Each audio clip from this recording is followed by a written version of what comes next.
노유진의 정치 카페.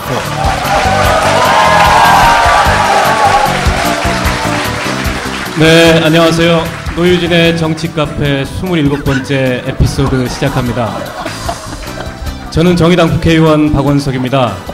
원래 진행자는 진중권 교수신데 이 진중권 교수께서 대단히 바쁜 스케줄, 방송 스케줄입니다. 그것 때문에 오늘 출연하기가 어려워서 제가 일일 땜빵 진행자로 나왔고요. 우리 노유진 정치 카페 제작진에서 오늘 잘하면 고정시켜주고 아니면 바로 퇴출이라 그랬습니다. 여러분께 잘 부탁드리겠습니다. 오늘도 변함없이 두 분의 게스트, 고정 게스트 나오셨습니다. 우리 유시민 작가님 그리고 노회찬 전 대표님 나오셨는데 오랜만에 이렇게 시민들 앞에서 공개방송 하시죠? 인사 부탁드립니다.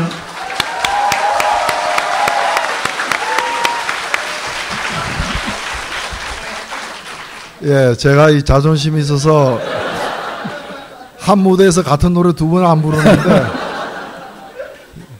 예, 다르게 해야 되겠죠. 제가 인천에 올 때마다 생각나는 동네가 송림동입니다. 예, 거기서 이렇게 월 10만 원에 보증금 월세 5만 원, 보증금 10만 원에 월세 5만 원 집에 살았는데 그 뒤에 좀 살림이 펴가지고 이제 송현동에 살았습니다. 예, 그 다음에 제가 간석동에 살았고요.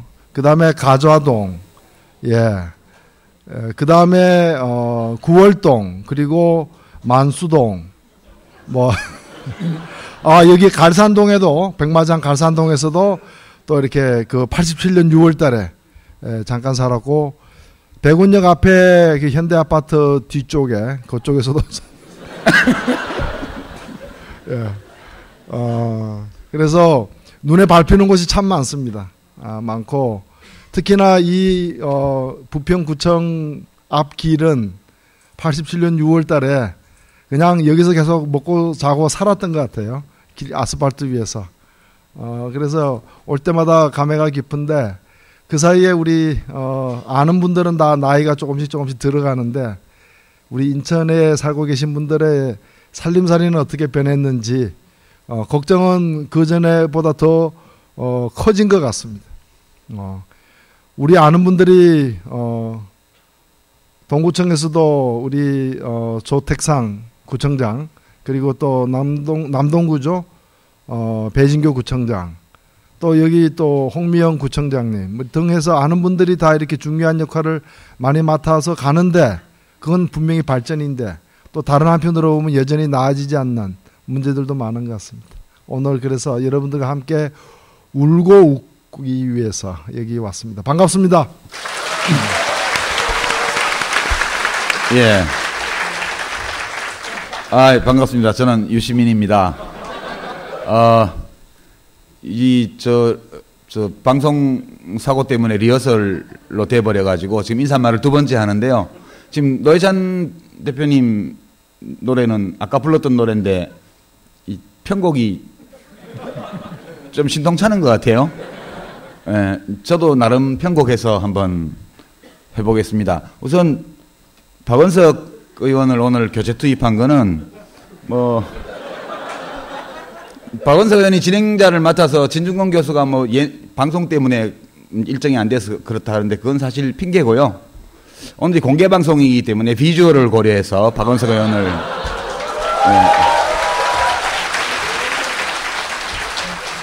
특별 캐스팅 했습니다. 근데 비주얼만 괜찮은 게 아니고 오디오도 괜찮으면 영구 교체도 한번 건의해 보도록 그렇게 하겠습니다. 저는 인천하고 상관없고요. 굳이 따지자면 여기 부평구죠. 백마 그 미군 부대 있는데 거기 있죠. 백마장. 예, 제가 1978년 1월 달에 대학 입학 본고사를 보러 갈 때 거기서 출발해서 갔습니다. 저희 큰 누이가 신혼살림을 거기서 하고 있어가지고 1호선 전철을 타고 노량진에 내려서 94번 버스를 타고 학교로 가서 시험을 봤던 기억이 납니다. 공개방송을 저는 마땅치 않아서 하지 말자고 그랬는데 인천에서 해야 된대요. 당에서. 왜 그런데 그랬더니 인천이 아사 직전이라고 가서 청중들을 모아서 부평구에서 밥이라도 팔게 해줘야 된다고 여러분 근처에서 식사들 하셨죠? 예, 우리 정치 카페가 부평구의 자영업을 하시는 분들의 매상을 올리는데 약간이라도 기여했기를 바라면서 오늘 거기서 보람을 찾아보도록 하겠습니다. 예, 고맙습니다. 예. 확실히 리허설 때보다 길어지네요. 이 정치 카페 오늘 진행을 해야 된다는 얘기를 어제 들었습니다. 그래서 첫 출연인데 저는 두 분 사이에 끼어서 잠깐 이렇게 출연하면 되는 줄 알았더니 그게 아니고 진행을 해라. 주제가 뭐냐 이랬더니 돈 문제래요. 무슨 돈 문제냐? 인천의 재정에 대해서 얘기를 하랍니다. 참 나쁜 방송이다. 이 시민들 400명을 모아놓고서 다른 문제도 아니고 이 지방자치단체 재정 문제 같이 사실은 좀 따분하고 어려운 문제에 대해서 90분 동안 공개 생방송을 진행하라는 건 사회자를 비롯해서 여기 나와 있는 패널들한테 도대체 무슨 얘기를 어떻게 풀어가야 될지. 잘못하면 인권 유린이 될 수 있어요. 예. 지금 올라오기 직전까지 저희가 막막하게 생각을 하다가 올라왔습니다. 인천시가 굉장히 어렵다는 얘기는 뭐 몇 년 전부터 계속 나왔던 얘기고, 한때 인천시는 중앙정부로부터 교부금을 받지 않는 불교부 단체였습니다. 그만큼 지방재정이 굉장히 건전했던 그런 광역자치단체였는데, 지금은 불량광역자치단체가 돼버려서 시민들이 빚 걱정하다가 이러다가는 지방세 2배 내야 되는 거 아닌가, 이런 우려까지 들 정도로 굉장히 상태가 나빠졌다고 합니다. 그 본격적인 얘기는 2부에 또 인천에서 예산감시 운동을 하셨던 두 분의 게스트가 있어요. 그분들과 함께 나눠보도록 하고요. 그 이전에 요즘 뭐 국회에서 예산 막바지에 와 있고 또 법안도 막바지에 와 있고, 여러분 많이 궁금하시는 그 담뱃값 있지 않습니까? 드디어 오늘 국회에서 여야 간의 잠정 합의가 일어났습니다. 오르는 거예요? 오릅니다. 얼마 올라요? 2,000원 인상하는 변함이 없고요. 다만 이제 논란이 많았던 개별 소비세, 이게 이제 594원이 거기에 포함이 됐었는데 이걸 반 잘라서 지방자치단체의 재원인 지방 소방안전세로 그렇게 여야 간에 결정을 해서 아마 조만간 발표가 있을 것 같고요. 또 하나 이제 큰 쟁점이 누리과정 예산입니다. 아이들 무상 보육하는. 이 문제는 아직도 해결이 안 됐습니다. 여전히 누리과정 순증 예산 5,233억을 누가 어떻게 부담할 건지에 대해서 논란을 거듭하고 있는 상황이어서 12월 2일이 국회 예산 통과 시한이거든요. 국회 선진화법상. 그때까지 과연 될까 굉장히 우려스러운 일입니다. 지난번에 누리과정 관련해서 한번 방송하셨었죠. 예. 그때 저는 그 방송을 못 들었는데, 우리 유 대표님은 보건복지부 장관을 역임하셨잖아요. 다 하는 얘기를 왜 하세요? 물어보려고. 이 누리과정 관련된 이 논란에 대해서 어떻게 생각하세요? 그거는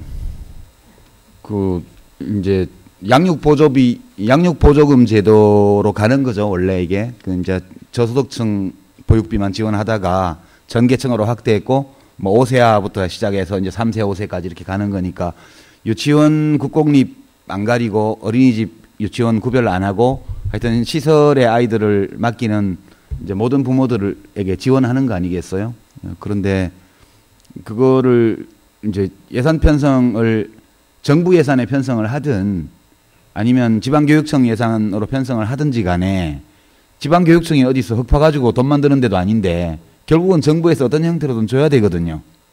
근데 이제 대통령 선거 공약이라고 해가지고 하는 거는 잘하는 일인데 예산 편성을 안 해주고 알아서 해라 이렇게 해버려 가지고 문제가 됐던 건데, 지금이라도 이제 내용상 합의가 됐다면 어떤 형식이든 하는 게 맞죠.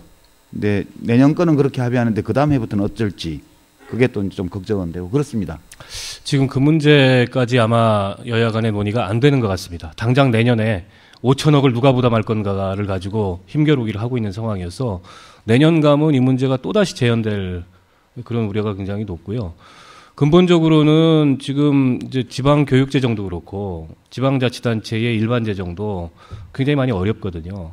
우리가 지방자치한 지가 25년이 됐는데 이 재정 측면에서 보면 이할자치라고 부릅니다. 무슨 얘기냐면 지방자치단체의 이른바 자주재원이라고 할 수 있는, 그러니까 정부로부터 받는 보조금, 교부금 빼고 지방자치단체가 스스로 만들 수 있는 이제 지방세 수입이죠. 그게 전체 재원의 지금 이 국세하고 비교를 했을 때 2할밖에 되지 않기 때문에 사실은 지방자치단체가 전체 지출에 있어서 차지하는 비중은 갈수록 높아지는데 복지 지출도 늘어나고 근데 지방세 비율은 전혀 변하지 않고 있어서 2할 자치밖에 되지 않는다 이런 비판이 있어요. 사실은 인천시의 어려움도 그렇고 최근에 누리과정을 가지고 뭐 자치단체와 정부가 논란을 벌이고 있는 것도 그렇고 또 일부 지방자치단체에서 복지 디폴트 하겠다 도저히 못 해먹겠다 이렇게 나오고 있는 것도 구조적으로 이 지방재정의 어려움하고 좀 맞물려 있는 게 아닌가 이런 생각이 듭니다. 그 얘기를 조금 오늘 진행을 해보겠습니다. 노 대표님 왜 웃으세요? 저를 보시고. 예, 아니요, 뭐 예뻐서. 그 말 꺼내신 김에 이 지방 재정이 이렇게 어려운 문제, 지방세와 국세의 비율이 2대 8밖에 안 되는 이 문제에 대해서 한번 말씀을 좀 열어주십시오. 예, 뭐 그거야 이제 뭐 지방 입장에서야 뭐 2대 8이 아니라 3대 7이나 4대 6이면 더 좋겠죠. 좋겠고 이제 또 우리가 이제 대통령이 되었다 생각하면 이제 꼭 그렇지만은 않죠 이제 거꾸로 생각을 할 수밖에 없는데 문제는 뭐 이게 여러 가지가 이제 복잡하게 있기 때문에 아마 여러분들도 좀 생각하거나 듣기에 좀 혼란스러울 수도 있습니다. 그러니까 우리가 이제 지방자치제가 실시된 지가 선거로 따지면은 이제 25년 정도 되었고 또 이제 이 자치단체가 이제 본격적으로 가동된 지는 뭐 거의 한 20여 년도 채 안 됐습니다 아직. 그러다 보니까 이 재정 문제를 어떻게 할 것인가, 국가 사무와 지방 사무를 어떻게 나누고 또 그 속에서 재정 분담을 어떻게 할 것인가 이런 데 대해서 아직 명확하게 뭐 이제 질서가 잡혀는 있는데 여러 가지 허점들이 많고 문제점들이 많은 거예요. 예를 들자면은 지금 뭐 우리가 얘기되고 있는 여러 가지 이제 복지 문제들 뭐 예를 들면 장애인 복지, 그다음에 노인 복지 이런 것들은 다 참여정부 때 이제 참여정부가 이제 굉장히 지방자치를 강하게 이제 분권화 정책을 많이 썼기 때문에 그 과정에서 국가 사무로 되어 있던 복지 정책들도 지방에다 이관을 했어요. 그때부터 이제 지방에 왔는데 사업만 오면 되는 게 아니라 그 사업을 추진할 수 있는, 실행할 수 있는 돈도 함께 와야 되지 않습니까? 그래서 만들어진 게 이제 분권교부금이라고 해서 분권교부세라는 게 왔는데 그때는 한시적으로 왔어요. 한시적으로. 한 5년 정도 분권교부세로다가 그동안에 국가에서 하고 있던 노인복지라거나 장애인복지를 지방에다가 그 사무를 떼어주면서 분권교부세를 신설해서 그 돈을 지방에 줄 테니까 그걸로 그 사업을 하라. 이렇게 됐는데 이제 그게 거의 마감이 됐다가 한 번 더 연장해서 이제 올해까지 이렇게 되어 있는데 실은 사업은 왔지만 돈은 100% 온 게 아니라 약 80몇 % 정도 왔어요. 그래서 그때부터 지방은 이제 다른 데서 돈을 좀 이렇게 줄여서라도 그걸 메꿔야 되는 형편이 되어버린 거죠. 그런데 여기에 이제 결정적으로 이제 타격을 준 게 바로 노무현 정부 다음에 들어선 이명박 정부예요. 이명박 정부는 들어서면서 이제 여러분 잘 아시다시피 이제 부자들만 보면 이제 막 그냥 눈물이 글썽글썽 그래가지고 마음씨가 잘 따뜻한 분이셨어요. 예. 네. 부자들을 극률히 여기사 어떻게 하든 저 부자들을 도와야 되겠다. 이래가지고 이제 부자들 세금을 갖다가 5년 동안 약 90조 정도를 갖다가 여러 세금을 이제 깎아줬는데 그 중에 대표적인 게 이제 법인세예요. 법인세를 많이 깎아줬고 그래서 요즘에 법인세 인상하자는 건 딴 게 아니라 그 시절로 돌아가자라는 얘기예요, 사실은.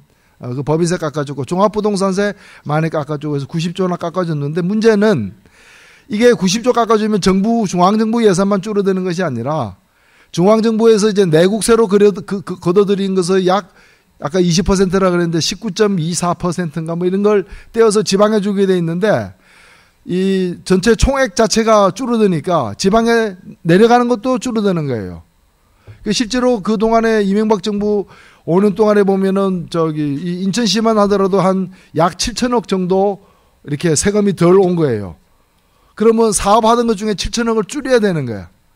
근데 그 사업이 대개 보면 복지고 복지는 뭐 우리나라 복지가 대부분이 선택적 복지다 보니까 이제 가난한 사람들에게 직접 가는 돈이 많은데 그런 돈들이 이제 줄어드는 거예요. 그러니까 부자들 세금 깎아서 가난한 사람들 이제에 돌아가는 혜택을 줄인 거예요. 거꾸로 얘기하면 가난한 사람들이 자기한테 올 돈을 갖다가 줄여가지고 부자들 먹여 살린 거죠. 예. 인천에 부자가 많은 거 아니에요? 예. 인천에. 그러니까 전 세계에 이런 나라가 없죠. 그러니까 가난한 사람들이 이제 이건희 먹여 살리고 이제 뭐 이렇게 된 거죠. 근데 이제 공개 방송을 하니까 그 전에 스튜디오에서 할 때는 녹음실에서 할 때는 우리끼리 얘기를 했는데 지금 번갈아 가면서 강의하는 식으로 가고 있어서 좀 재미가 덜한 것 같아요, 그죠? 그래서 괜찮아요? 재밌다는 표정인데. 근데 이제 제가 아까 끼어들었는데 인천에는 부자가 많은가 봐요. 얼마나 부자가 많으면 이명박 5년을 경험하고 나서 또 박근혜 대통령 뽑아주고, 그리고 박근혜 대통령 1년을 겪고 나서 또 유아무개 유정복 시장을 또 뽑아줬잖아요. 그러니까 인천은 되게 부자가 많은 동네니까 그래도 되는가 보다. 전 그렇게 생각했죠. 인천에 부자 아닌 사람이 많은 줄 몰랐습니다. 이제 갈 때까지 가보자 뭐 이런 거. 어떻게 되나 한번 보자. 뭐 지금 말씀하신 것처럼 결국에는 감세가 국가재정만이 아니고 지방재정까지 어렵게 한 가장 큰 원인인 게 맞습니다.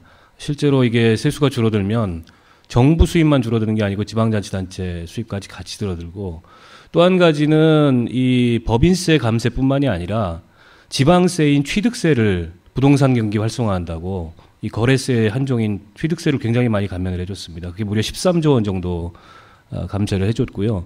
취득세 감세분 보존해준다고 지방 소비세를 올려주긴 했는데 찔끔 올려줬죠. 그래서 부가치세 5%이던 거를 11%로. 지금 야당에서는 그거를 16%까지 계속 올리자고 국회에 법안이 올라와 있고, 며칠 전에도 그거 가지고 제가 지금 속해 있는 기획재정위 법안 소위에서 막 논란을 벌였는데, 뭐 정부하고 여당은 좀 그럴 생각이 없는 거죠. 지방자치단체가 어렵거나 말거나, 그로 인해서 우리 지방에 계신 주민들의 여러 가지 생활 여건이나 이런 것들이 나빠지거나 말거나 계속 이제 자기들이 하고 싶은 일만 하고 있는 그런 상황입니다. 그러니까 이 지방 수입 중에서 예를 들면 인천시와 같은 이제 광역자치단체가 수입이 여러 가지 이제 이 수입의 통로가 있는데, 그 중에 아까 제가 말씀드린 것처럼 이제 국가에서 거둔 세금의 약 19.24%, 20%를 이렇게 받아서 교부금으로 받아서 쓰는 게 있고요. 그 다음에 이제 직접 이 지자체가 세금을 걷는 게 있는데, 그게 이제 주민세도 있고 취득세, 등록세 뭐 이런 것들이 이제 있는 거예요. 근데 취득세란 것은 대개 이제 부동산 취득세가 이제 많은데, 부동산 경기가 요즘처럼 이렇게 활발하지 않으면 취득세 수입이 적어질 수밖에 없어요. 근데 여기다가 부동산을 갖다가 이제 활성화시킨다고 취득세를 감면해버린 거야. 그러니까 더욱이 아예 이제 비어버리는 거죠.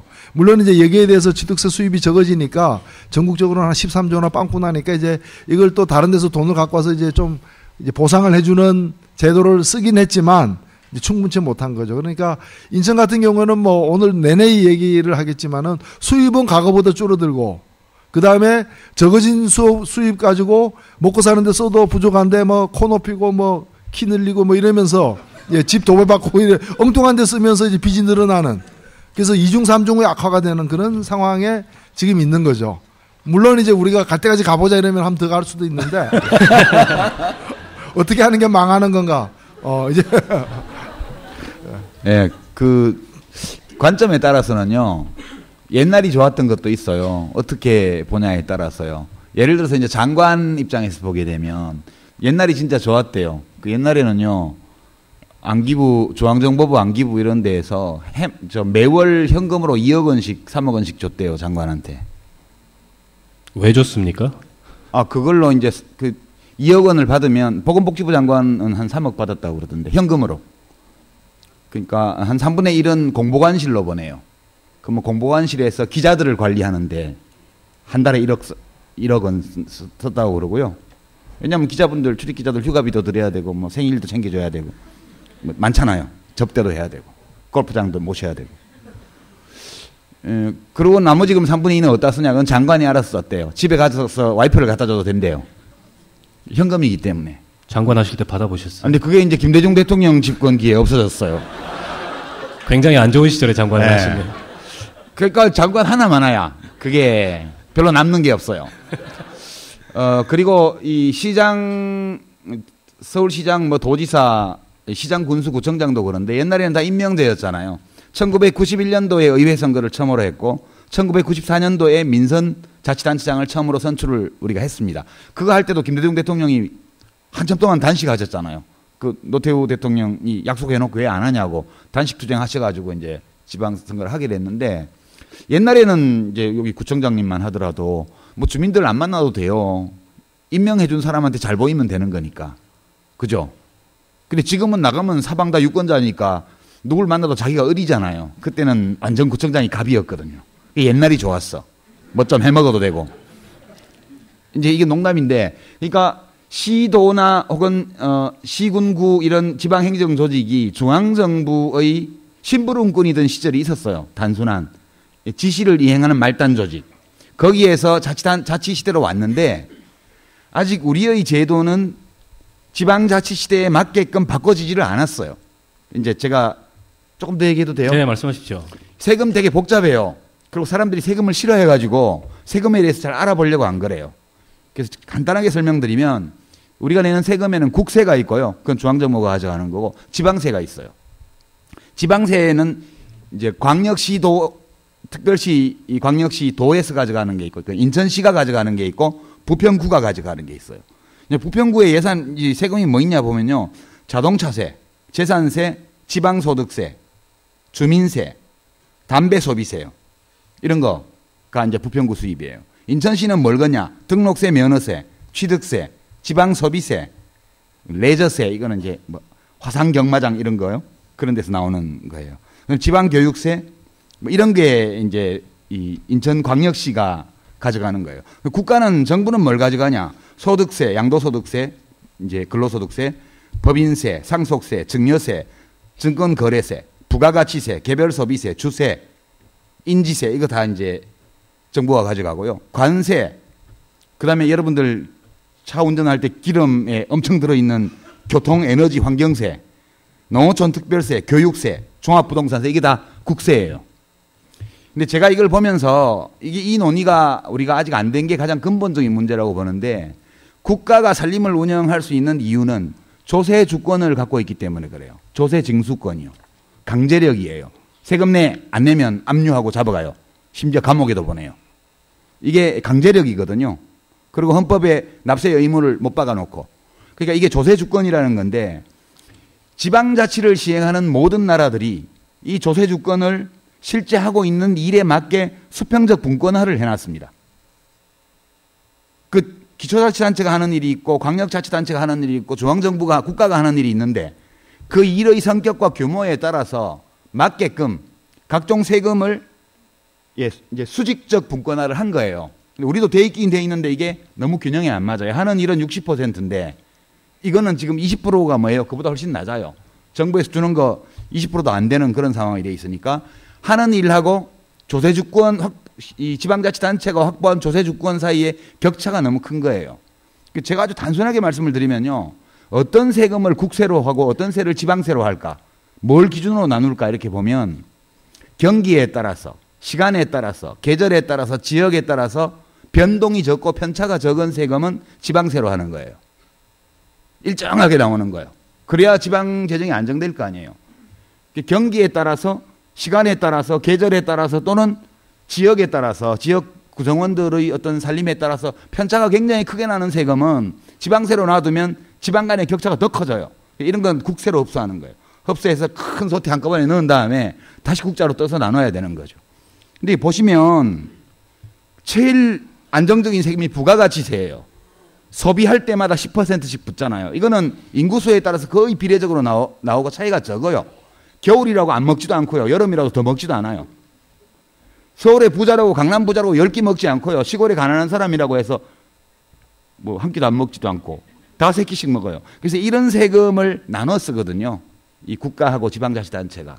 근데 우리는 보면 오히려 경기에 따라서, 시간에 따라서, 지역에 따라서 편차가 큰 것들, 액수가 적은 것들, 이런 걸 액수가 적은 거 기준으로 지방에 주고 큰 건 전부 다 국세로 갖다 놓으니까 지방은 이게 안정성도 없을 뿐만 아니라 전체적으로 예산 규모도 부족한 거예요. 세입이.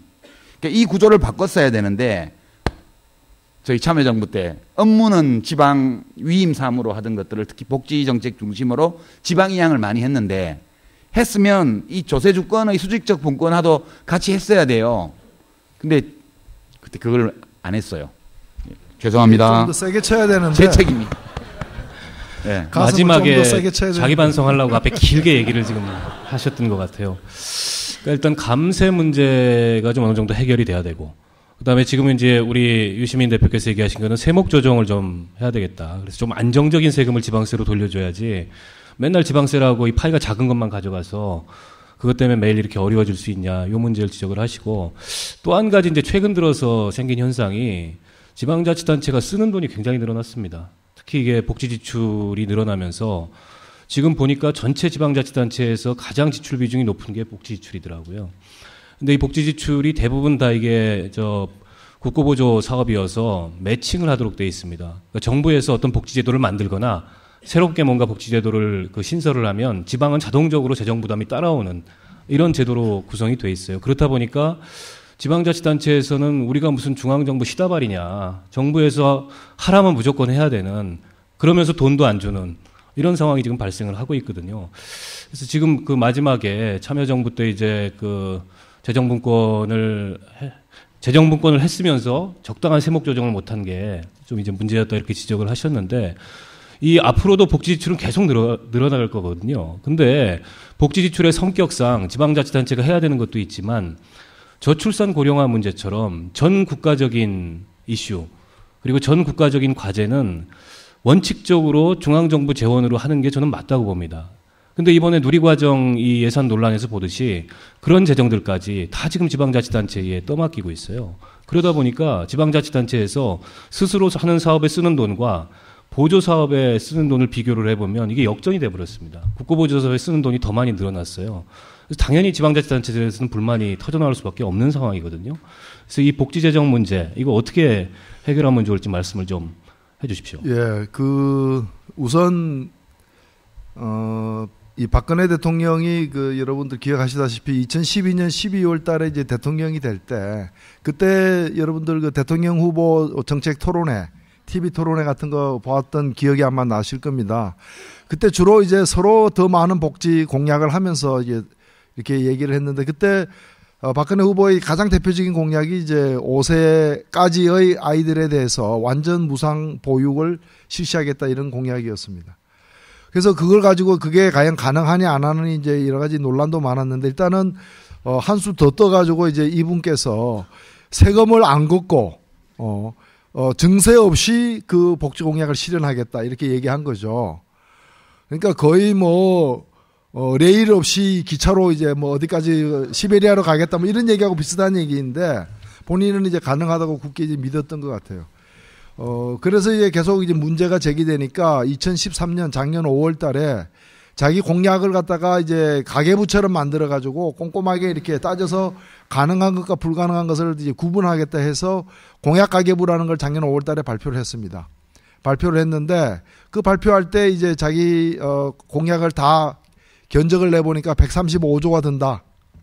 그 135조 중에서 이 복지 공약, 순 복지 공약이 80조고, 그 80조의 복지 공약 중에서 가장 대표적인 게 이 무상 보육입니다. 두 번째가 반값 등록금이고, 세 번째가 고교 무상 교육입니다. 예, 그 다음에 이제 돌봄 교실을 확장, 이렇게 쭉쭉 나가는 것들인데, 이게 80조 든다 해가지고 이 80조를 만드는 방법, 이 80조를 어떻게 만들 것인가에 대해서도 또 발표를 했어요. 그러니까 새로운 사업들이니까 다 새로운 예산 편성이 돼야 되니까 재정을 이렇게 염출을 하겠다라고 이렇게 발표한 게 작년 5월 달이었는데, 올해 이제 증세도 하지 않고서 그 돈이 만들어질 리가 없는 거죠. 그러다 보니까 이제 내년도 누리과정 무상보육 예산을 갖다가 만들지를 못한 거예요. 사실은 제가 볼 때는 만들지 못한 건 아니에요. 이번에 타협 본 것처럼 만들려면 만들 수 있는 거예요. 만들려면. 물론 이번에도 저희 들어가는 돈을 다 자기들이 만든 것이 아니라 한 5천억 정도를 만들고 나머지는 돈 좀 빌려라. 지방채 빌리면 이자는 우리가 대신 내주마. 갚기는 원금은 네가 갚아라. 그거지만 그런 식으로 이제 부담을 나누긴 했는데, 자기들이 그래도 5천억 이상은 만들었잖아요, 이번에도. 근데 이 사람들이 제가 볼 때 가장 큰 문제는 뭐냐면은, 자기들이 약속한 사업을 갖다가 자기들이 책임 있게 돈을 만들지 않았다라는 것. 이게 그러면서 돈이 부족하니까 다른 사업, 이미 잘 되고 있는 다른 사업들을 물려라. 특히 자기들이 싫어했던 사업이 있죠. 무상급식 같은 거. 그거 왜 돈 쓰느냐? 그 돈 쓰지 말고 여기다 돈 쓰면 되지 않느냐? 돈도 없는데. 이런 식으로 해서 잘 가고 있는 무상급식을 자기들이 만든 무상보육을 가지고 이게 충돌을 시킨 거예요. 무상보육이 박근혜 후보의 공약이었다 그래서 나쁘다고 볼 수는 없어요. 그건 어차피 우리도 주장해야 될 좋은 공약인 건 사실입니다. 다만 이걸 갖다가 무상급식에다가 이게 고의를 충돌시킨 거예요. 거의 뭐 자해공갈단 수준으로 이렇게 고의 접촉을 시켜가지고 마치 이 무상급식 때는 무상보육을 못하는 것처럼 스토리를 만들어가지고 국민들을 선동하고 종편에서는 하루 종일 그걸로 떠들게 사실 만든 거죠. 만든 건데 일이 이렇게 된 과정에 보면은 처음부터 맨 처음에 이 무상보육이라는 걸 갖다가 이제 2012년도에 계획할 때 그때 많은 지방교육청들이 그거 지방에 넘겨주면 우리 못한다. 돈이 없어서 다 반대를 했어요. 그때 이 사람들이 뭐라 그런가 하면은 해마다 지방교육재정 교부금이 전국 단위로 3조, 4조씩 늘게 돼 있으니까 그 돈 가지고 하면 된다라고 설득을 하고 해서 이걸 그때 뭐 유아교육부 시행령에다 반영을 해서 여기까지 온 겁니다.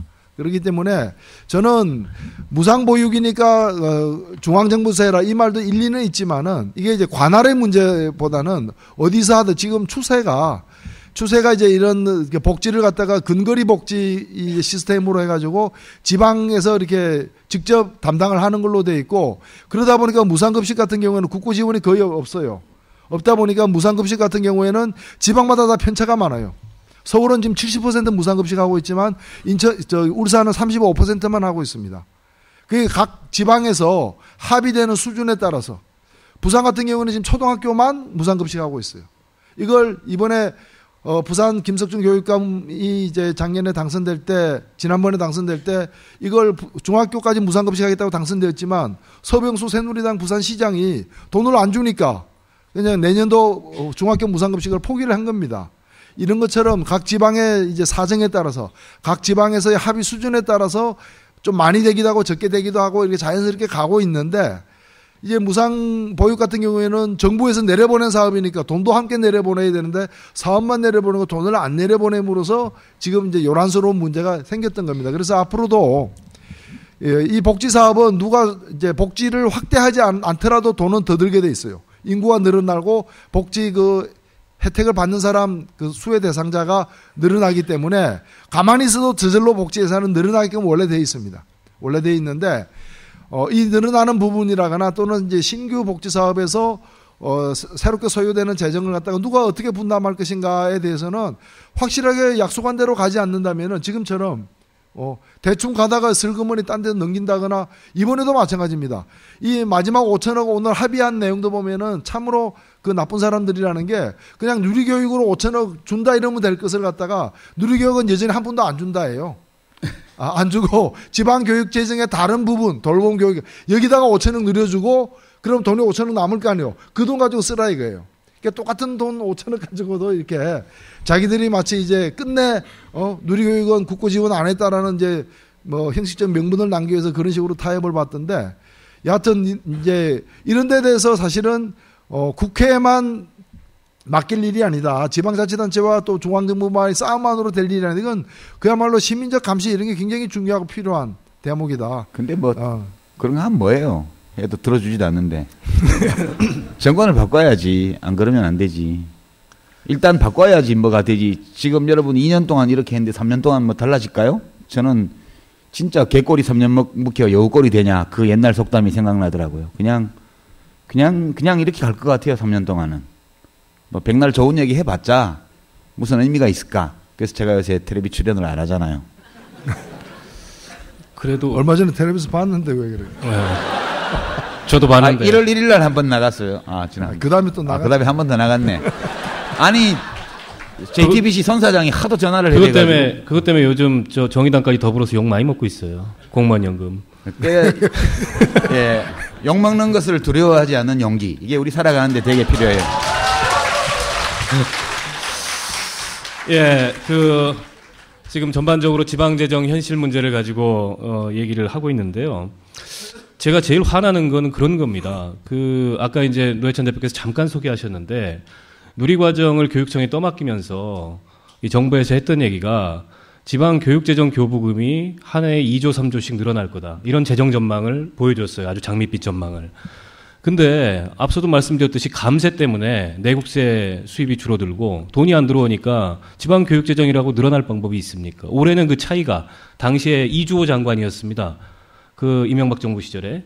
그 사람이 장관할 때 세웠던 지방교육재정 중기전망하고 지금 현실하고 차이가 무려 10조 원입니다, 올해. 그러니까 지방교육청들로서는 뭘 해볼래야 해볼 수가 없는 그런 상황이 돼버렸고, 어떤 그 교육감께서 그런 얘기를 하셨다는데, 누리과정 사업을 지방교육청이 떠안아서 하려면 1억 원짜리 사업 1000개를 날려야 된다. 근데 말이 1억 원짜리 사업 1000개지, 사실은 지방교육청 재정이라는 것은 대부분 경직성 경비예요. 대부분 인건비 다 지출이 정해져 있는 돈이기 때문에 교육감의 재량 지출이라는 게 거의 없습니다. 그러니까 교육감 보고 아무것도 하지 말라는 겁니다. 그러면서 한편으로는 무슨 얘기가 나오냐면, 그 지방선거 끝나자마자 이 교육감 선거 직선제 폐지해야 된다, 이런 얘기를 실제 국회에서 하고 있어요.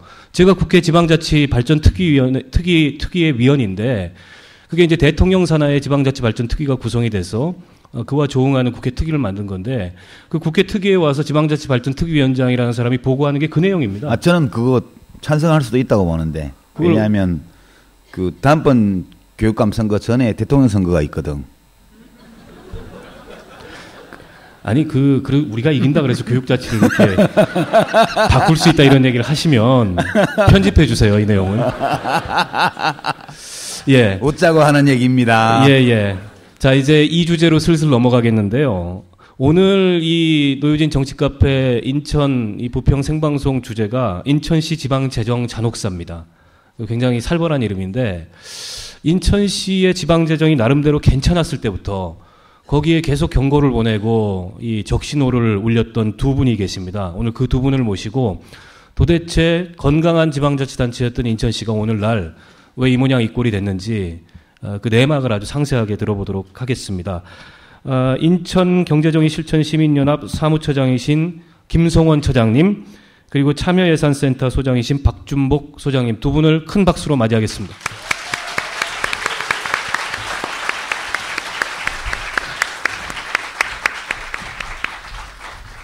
네, 어서 오십시오. 먼저 두 분 오늘 여기 노유진 정치카페 처음 나오셨고, 또 오늘 공개 생방송인데 간단히 인사 말씀 부탁드립니다. 안녕하십니까. 참여예산센터 소장 박준복입니다. 이런 자리에 초대해 주셔서 정말 감사하다는 말씀 드리고요. 많이 무겁습니다. 좋은 주제로 우리 시민 여러분들을 찾아뵈야 되는데, 인천시 재정이 많이 어렵다, 그 이유가 뭐냐, 이걸 얘기하려니까 마음이 무겁긴 하지만, 그동안 저희 시민사회단체가 깊숙이 인천시 재정을 이렇게 들여다보면서 보고 느낀 점들을 오늘 소상하게 말씀드릴 수 있는 기회를 주신 것에 대해서 감사드리고, 또 열심히 한번 해보도록 하겠습니다. 고맙습니다. 예, 인천 경실련의 사무처장을 맡고 있는 김성원입니다. 근데 이것도 리허설로 가는 거 아닌지 모르겠네요. 예, 저기 박준복 위원장님 말씀하신 것처럼요, 그 안상수 민선 3기, 4기 시장 시기에 뭐 박준복 위원장님을 잘못 만난 것 같아요. 그래서 이렇게 무리하게 도시 개발을 하면 인천 망한다고 얘기했다가 혹세 무민 세력으로 낙인이 찍힌 사람입니다. 얼마나 괴롭히셨으면 그런 말씀을. 그러게 말이에요. 들으셨어요. 그래서 뭐 요새 얼굴도 피하시는 것 같은데 뭐 최근에 이제 여러분들 아실 겁니다. 보면은 인천시가 재정위기 어렵다라고 해가지고 자체 예산 70% 그리고 전반적으로 30%를 삭감하겠다 그래가지고 민생 복지 예산을 살려달라. 그래서 뭐 현장에 있는 복지인들이 시청 앞에서 걸기대회도 하고 1인 시위도 지금 하고 있는 거 아실 텐데요. 뭐 그러한 이유들에 대해서 오늘 얘기할 수 있는 기회가 됐으면 좋겠습니다. 예, 감사합니다. 예. 두 분께 먼저 그걸 좀 질문을 드리고 싶어요. 도대체 인천이 빚이 얼마입니까, 지금? 굉장히 빚이 많다 이런 얘기를 들었는데 시민들이 정확히 모르실 수 있을 것 같아요. 그래서 그 말씀을 좀 먼저 해주십시오. 예, 우선 근데 아마 언론에 많이 보도가 됐으니까요. 과거 안상수 시장 시절에는 사실상 시정부의 부채만 얘기를 했죠. 2조 3천억이다 이렇게 얘기를 했는데, 그 당시 선거 때 아니다, 7조다, 공기업부채까지 포함해야 된다 이랬지만, 이번 선거 때는 어떻게 됐습니까? 빚이 13조다. 송영길 시장이 임기 4년 동안에 부채 6조를 더 늘어났다, 13조다. 이래가지고 이제 뭐 선거법 위반이 이런 등등 했는데, 지금 그 부채를 계상하는 기준이 많이 바뀌어서 13조 원이 넘었습니다. 그러면 13조 원 부채 중에는 지금 인천 도시공사가 한 8조 한 4천억 정도 되고요.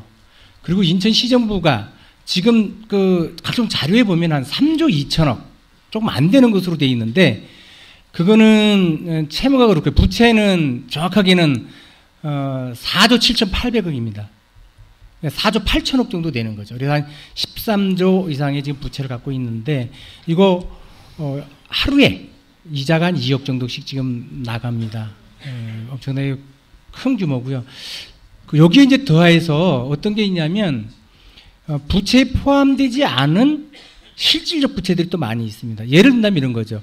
여기 혹시 그 서구 가정동 쪽에서 오신 분들 계신가요? 가정오거리.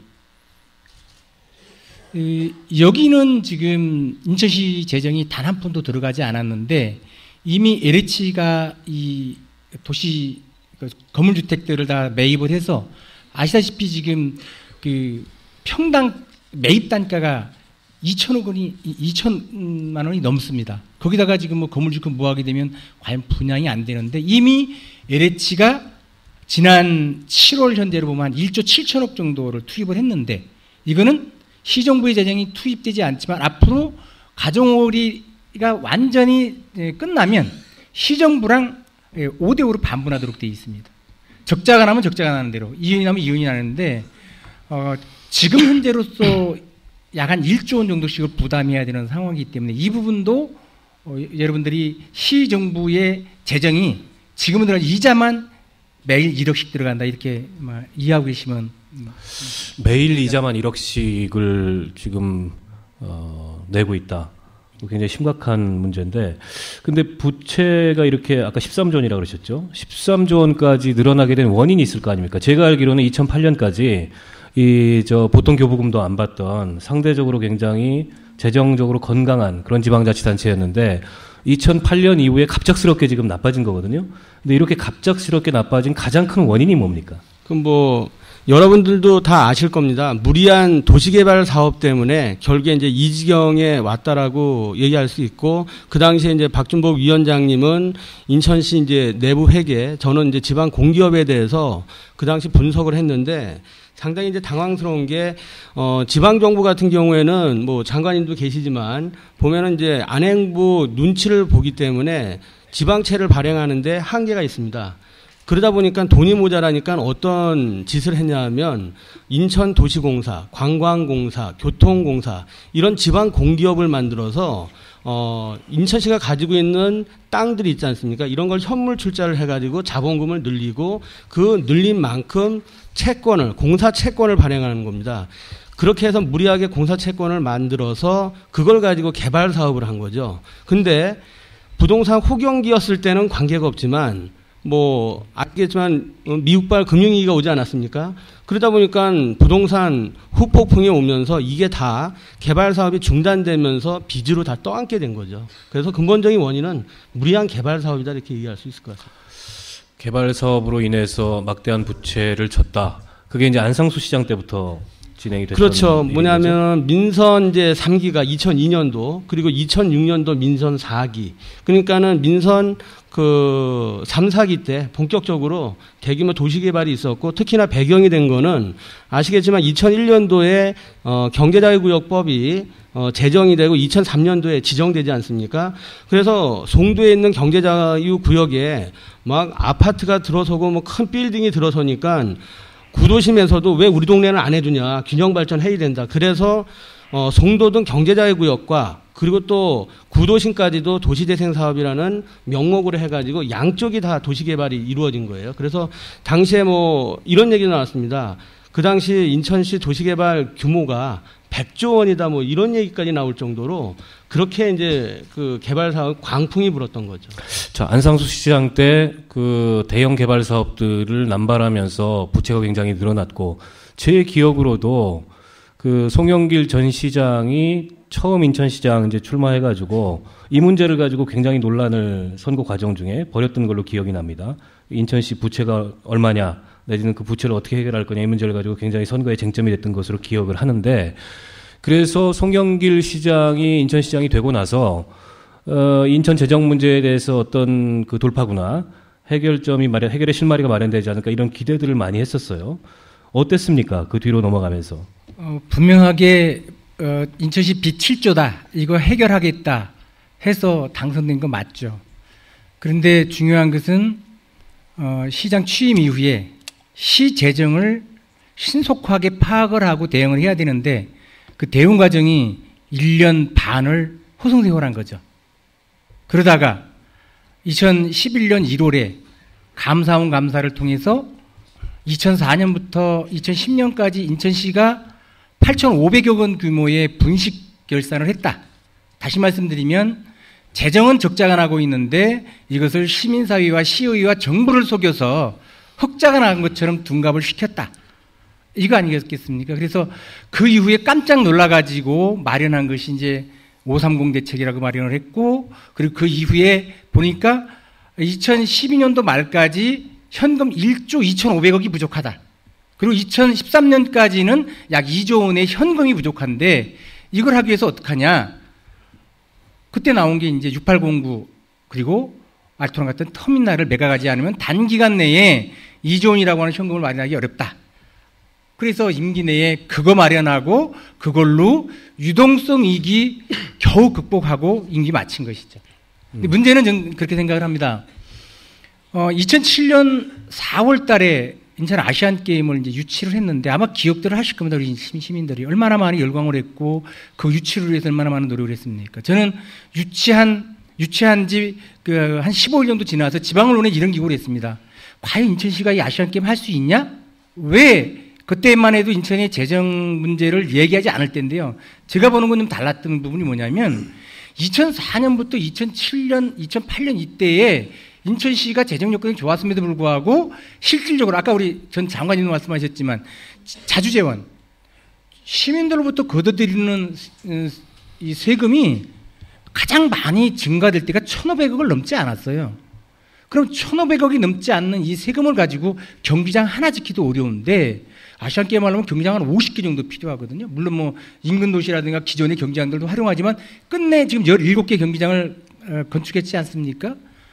과연 이거 그때 당시 한 3조 정도 들어가는 아시안게임 할 수 있을까? 이건 도저히 안 된다. 이랬던 건데 부동산 경기 침체되고 또 특히 전임 그 안상수 시장께서 무슨 그 꿈이 있었는지 모르지만 인천의 도시계획을 인구 380만 정도까지 늘리겠다 단위 기간 내에 그래가지고 경제 자유구역을 중심으로 해서 송도, 청라, 영종 그리고 검단 이 지역에 인구 100만 이상을 단기간에 넣겠다고 했던 거 아닙니까? 그리고 이걸 단계적으로 개발한 것이 아니라 그냥 동시다발적으로 개발을 하고 부동산 경기가 침체되니까 인천시 재정이 이렇게 결과가 초래된 것이다.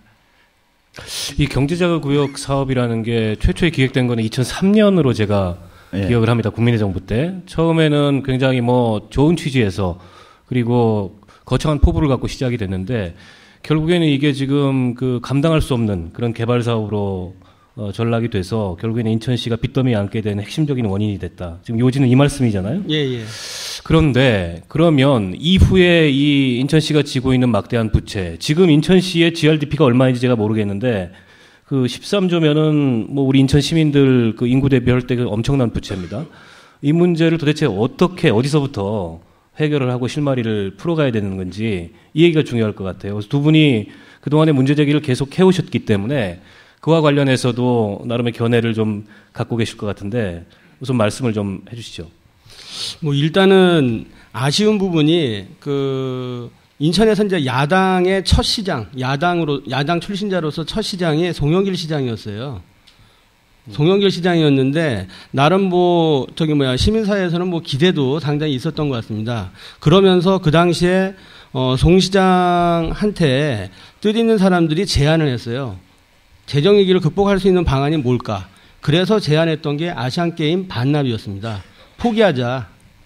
그리고 여러 가지 재정의 한계들이 있기 때문에 그래서 뭐냐면은 아시안게임을 포기를 하면 정부 차원에서 국격을 생각하는 정부였잖아요. 그 당시에. 그러면은 나름대로 지원을 해주지 않겠느냐. 이런 이제 생각도 이제 한편은 있었는데 송 시장은 다른 생각을 한 것 같아요. 보면은 본인이 이제 남북 간의 관계 문제를 풀고 뭐 통일의 이제 기수가 되겠다라고 하는 포부가 있어서인지 아시안게임으로요. 예, 아시안 게임 개최를 통해서 그래서 이거를 이제 포기하지 못한 게 가장 큰 원인이 아니냐 이렇게 생각을 하고요. 지금 풀어야 될 부분들은 그런 것 같습니다. 보면은 뭐 이따가 이제 박 위원장님도 말씀을 주시겠지만은 보면은 우리가 인천 그리고 부산, 광주 뭐 이런 대도시들을 보면 보통교부세와 관련해서 상당히 인천이 뭐 5배 내지는 3배 적게 받고 이런 이제 현실의 문제들이 있는 것 같고요. 그리고 지방정부가 지금 감당하기 힘든 게 아까 저출산 고령화는 국가에서 책임져야 된다는 좋은 말씀을 주셨는데 누리과정 해가지고 지방정부한테 다 떠넘기고 있지 않습니까? 어려움에 더 어려움들이 지금 있는 상황입니다. 그래서 그런 부분도 해결을 해야 될 것 같고 뭐 해결하려고 하기 위한 대안들은 얼마든지 얘기할 수 있는데 중요한 건 뭐냐면 중앙정부가 내지는 중앙정치권이 들어주느냐 이게 관건일 것 같아요. 예, 우리 박준복 소장님 말씀 듣기 전에 그 유 대표님, 예. 송영길 시장하고 참여정부 시절에 같이 일도 하셨고 17대 국회의원도 뭐 노회찬 대표님도 마찬가지시네요. 17대 국회의원도 같이 하셨고 외면을 하시지 마시고요. 왜 이러신 건가요? 원래 그러신 분인가요? 아니 그 질문이야말로 그 10년인가요? 송영길 시장 예. 예, 2010년. 게 제가 알기로 그때 이제 그 민주당 송영길 시장과 공동 정부를 구성했던 우리 김성진 후보께서 올라오셔서 답변하시네요. 책임 있게 한 말씀 하셔야 될 것 같은데. 근데 이제 송영길 시장은 이제 약간 개발론자예요. 상대적으로 야당 안에서는. 그러니까 예컨대 굴포천 그 경인 운항가요? 뭐 이름이 하여튼 아라뱃길 뭐 하여튼 이름이 여러 가지 있지만 여하튼 서해에서 이렇게 한강으로 이렇게 수로 연결하는 그거에 대해서 찬성하는 입장이셨어요. 제 국회에서도 보면. 그리고 국회 재정경제위원회에서 같이 활동을 좀 해봤는데 그때도 보면 좀 이제 그 뭐랄까 이렇게 야권 안에서는 뭐 좀 좋게 말하면 중도파, 좀 부정적으로 표현하면 이제 개발주의 쪽으로 많이 가 있는 그런 편이었어요. 이제 그러다 보니까 그런 것도 있을 것 같고요. 젊은 나이에 이제 국회의원이 되어서 국회의원도 이제 여러 번 하고 또 인천시장까지 됐기 때문에 이른바 이제 386 세대 정치인의 선두주자 뭐 이런 이야기도 들었기 때문에 정치인이 뭐 그런 꿈 가지는 거야 나쁠 것은 없죠. 근데 아시안게임은 적합한 무대는 아니었던 것 같아요. 그러게 말입니다. 우선 아까 쭉 말씀하셨지만은 안상수 시장 10년 사이에 그 거의 난개발 같은 그 마구잡이식 개발로 인해서 부채가 악성으로 커진 게 가장 큰 원인이었던 것 같고. 그러니까 그 전에 누가 써놓은 똥을 못 치운 거죠. 예, 그렇죠. 이제 그걸 이제 치워야 될 임무를 이제 본인이 예. 이제 사실은 지게 됐는데 그거 치우는 건 사실은 본인을 거의 반쯤 포기해야 되는 일이거든요. 그렇잖아요. 자기 인생을 상당히 포기 안 하고 남이 싼 똥 못 치우지. 예. 아니 그러니까 누구든지 더 잘하고 싶지 이제 망가지는 역할을 하고 싶지는 않은 거죠. 그러니까 아시안 게임을 더 잘해가지고 빛내고 싶은 거지. 그걸 막 이렇게 반납하면 자기도 망가지잖아 사실은. 이제 근데 거기서 결단을 내리는 게 이제 진정한 리더라고 저는 생각하는데. 쉬운 일은 아니겠죠. 쉬운 일은 아니겠지만 결과적으로는 그 아시안 게임을 이제 마지막으로 중단시킬 수 있었던 찬스가 바로 그 이제 2010년 당선됐을 때였거든요. 근데 이제 그때 그냥 가는 걸로 한번 잘 해보겠다는 식으로 했고 그때 송 시장이 2010년 당시에 한 발언들 쭉 이렇게 추적해 보면은 당시의 그 인천시의 어떤 그 위험천만한 이 재정 상태에 대해서 문제는 있으나 낙관적으로 해결할 수 있다라는 그런 언급들이 많더라고요. 예, 그런 걸 보았어도 지금 이제 아시안게임이 남겨준 게 뭐냐 이게 사실은 이미 형성된 빚이 1조 거의 2조 가까이 되고 그다음에 해마다 이제 그 계속해서 그 관리비 등등 해가지고 추가로 발생할 이제 빚들이 이렇게 많은 거 아닙니까? 근데 제가 이제 송 시장에 대해서 좀 비판적으로 얘기를 했는데요. 약간 뒤끝도 있고 그랬어요. 이제 옛날에 정치할 때 좀 이제 저는 뭐 별로 얘기 안 했는데 저를 많이 공격했던 분이라서 나도 좀 뒤끝이 있거든. 근데 이제 솔직히 아시안 게임은 적절한 건 아니었는데 그래도 이해할 수 있는 대목은 있어요. 왜냐하면 인천이 이제 대한민국의 주요 관문 중에 하나잖아요. 부산하고 인천이 제일 중요한 관문인데 세계로 나가는. 그 인천은 중국 쪽으로 향하고 있어서 이게 앞으로 인천 지역이 어떤 경제 중심지로서 번영의 단초를 어디선가 찾는다면 그것은 중국, 북한을 묶어서 그렇게 비전을 가질 수밖에 없다고 봐요. 그래서 이제 송 시장이 남북 관계를 매우 중시하고 그다음에 남북 관계 개선을 통해서 인천 지역의 경제적 번영을 도모할 수 있는 어떤 포인트를 마련하려고 했던 그건 저는 잘 이해가 가고 괜히 공감할 수 있는 내용이에요. 왜냐하면 여러분들은 잘 모르시겠지만 지금 영종도부터 시작해서 이쪽 강화도 이쪽 거쳐서 해주까지 가는 국도 계획들이 다 서 있거든요. 이미 정부에서. 그리고 만약 남북 관계가 좋아져서 이제 이 개성뿐만 아니라 해주 평양으로 이어지는 이제 이 경제적 공동 사업의 어떤 터전이 이렇게 만들어진다면 인천이 중심이에요. 제가 볼 때는. 그래서 이제 그 점을 인천의 미래와 관련해서 굉장히 중요하다고 생각을 했기 때문에 그 생각이 인천 아시안 게임 문제에 대해서 좀 영향을 미쳤지 않나.